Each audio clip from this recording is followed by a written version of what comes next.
When we talk about vaccinations, what diseases are covered in our routine vaccinations for our pets? So before we go into titre testing, I feel it's a good reminder for all of us to find out, number one, why are we vaccinating in the first place? Okay, so what diseases are we doing for our vaccinations in our pets anyway? And this is where it gets tricky. I'm trying not to give a very bland presentation whereby you're just memorizing diseases, which you can Google it anyway. So I have tried a method to try to allow you to remember these diseases a little bit better. So without further ado, let's meet the disaster family. We've got discontented Dylan, horrific Hitler, persistent Pam, Larry Lou, and crazy Colin. You must be thinking, I'm gone mad. What on earth is all these different names for? Let's find out. So let's talk about discontented Dylan.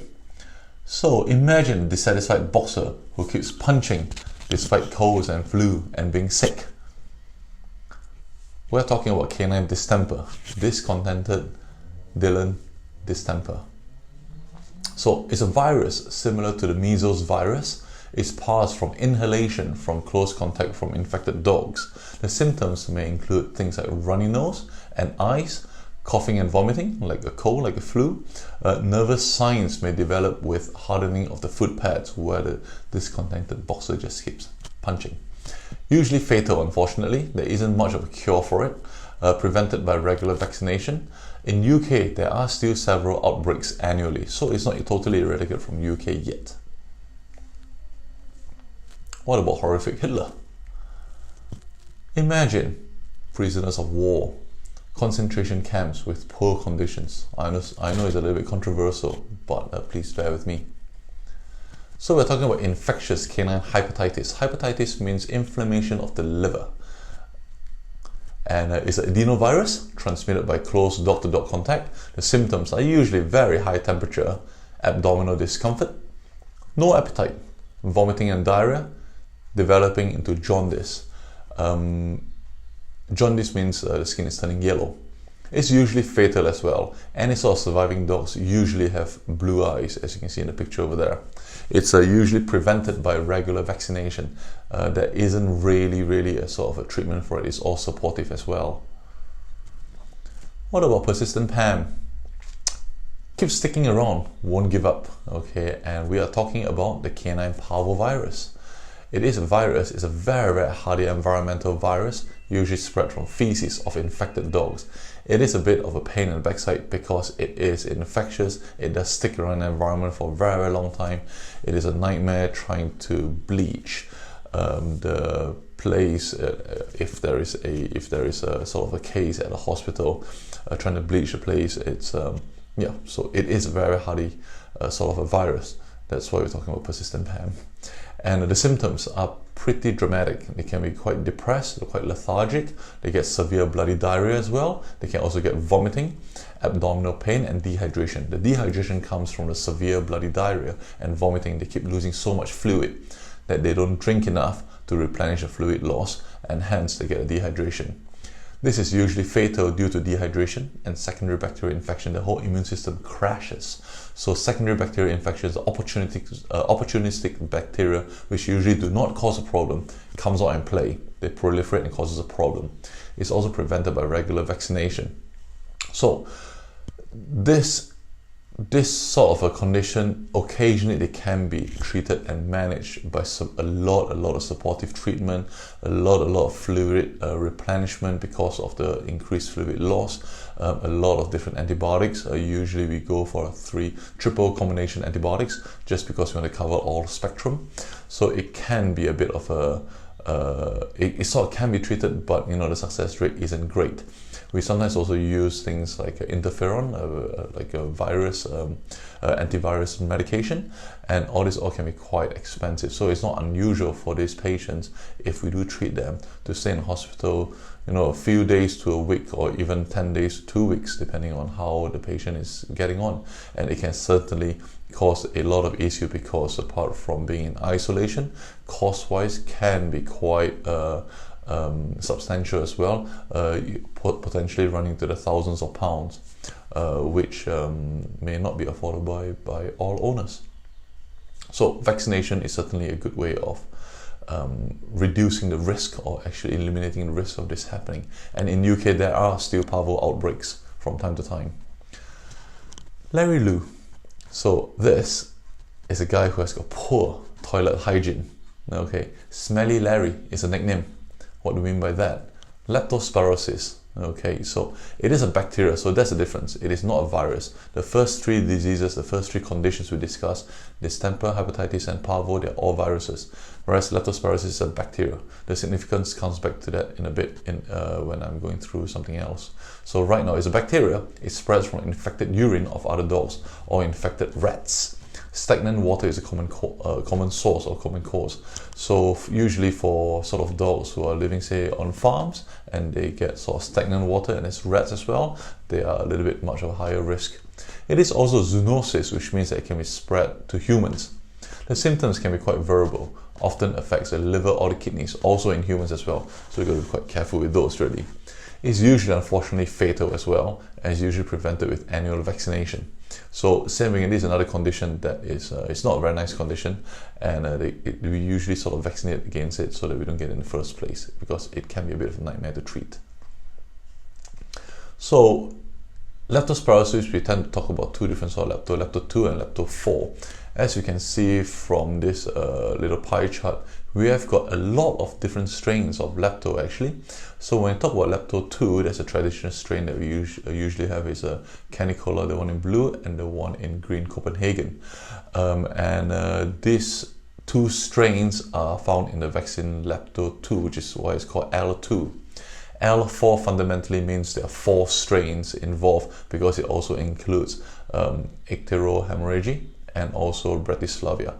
And they do have a bit of cross protection, but not all of it.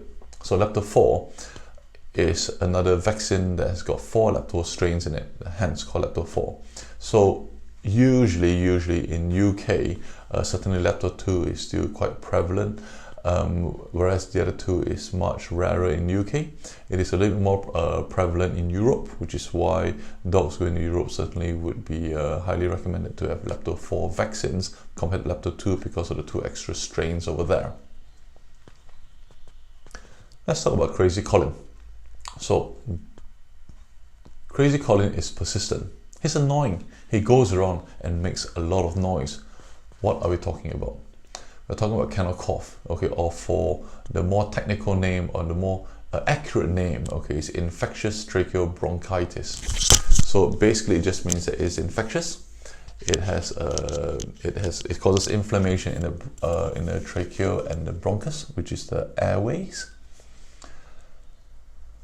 It's a multifactorial disease. It's not just one particular bacteria or one particular virus. It usually involves Bordetella, Bronchoptica, Canine Parvovirus virus, sometimes canine adenovirus, and also other little sort of organisms like Mycoplasma, canine herpes virus, reovirus, but these are not as common.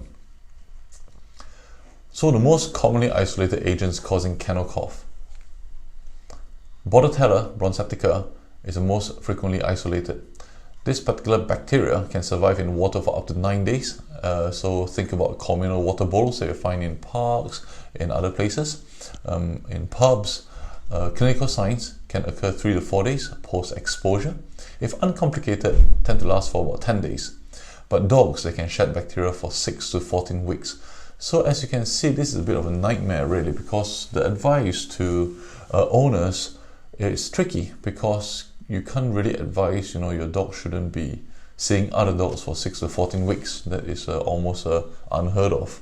But nonetheless, you can see how it can spread fairly easily, because not a dog with kennel cough potentially will not be isolated for 6 to 14 weeks, just in case they shed bacteria, which means they just walk around and keep shedding bacteria anyway. So this also brings me to the next point of calling it kennel cough is a bit of a misnomer, because you don't really get it in kennels. You fundamentally get it from any nose-to-nose contact with any strange dogs in the park. Canine Parvovirus is the second most commonly isolated infectious agent. If uncomplicated, mild upper respiratory signs only. The more protracted and severe disease happens when Bordetella is involved as well. So you have this virus that's depressing the immune system, allowing Bordetella to cause even more issues. Together, they cause more issues than having than animal contracting each one only.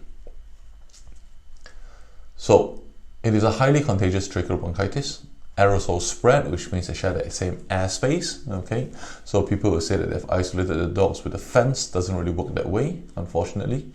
The most common in multi-dog environments like kennels, rescue shelters, in shows, pet stores, grooming salons, vet hospitals. The signs, they can be a fairly dry, hacking cough. Usually the owner sounds as though it is, the owner describes it like it's a retching or a bone stuck in the throat, like sort of thing. Excuse my acting, but there we go. Usually there's no fever or loss of appetite. It is only usually very, very severe in very, very young or very, very old animals, or if there's other implications or complications that depresses the immune system for whatever reason. The signs can last for days to weeks, so it really, really depends. Okay, and that is where it reflects onto the treatment. Whether how much we treat usually is how severe the particular case is. As we discussed, it usually can just disappear on its own over time without any treatment, but sometimes it can be quite severe. It can be quite nasty, you know, both for the animal and for the owner to hear the dog hackingly cough and can't really relax or eat properly and things like that, and causing that tremendous sound, tremendous noise. So it is not uncommon. Sometimes we do treat it by giving a short dose of anti-inflammatories, potentially even antibiotics, although the evidence backing that up is very, very minimal. So treatment versus vaccination for kennel cough. So treatment is possible using antibiotics and anti-inflammatories as we discussed, but prevention with the annual intranasal vaccine is preferable.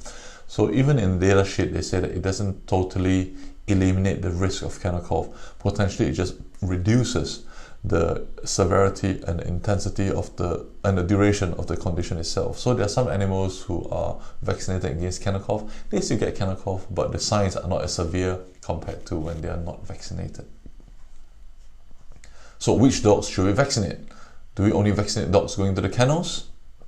Not really. Any socialized dogs is at risk of contracting kennel cough, and it's not only seen in kennel dogs. As I mentioned, it is just any sort of, if your dog is exposed to other dogs, like in a park and things like that, they're at risk of kennel cough, not just if they're going to the kennels. It's highly recommended for puppies being socialized and participating in training classes.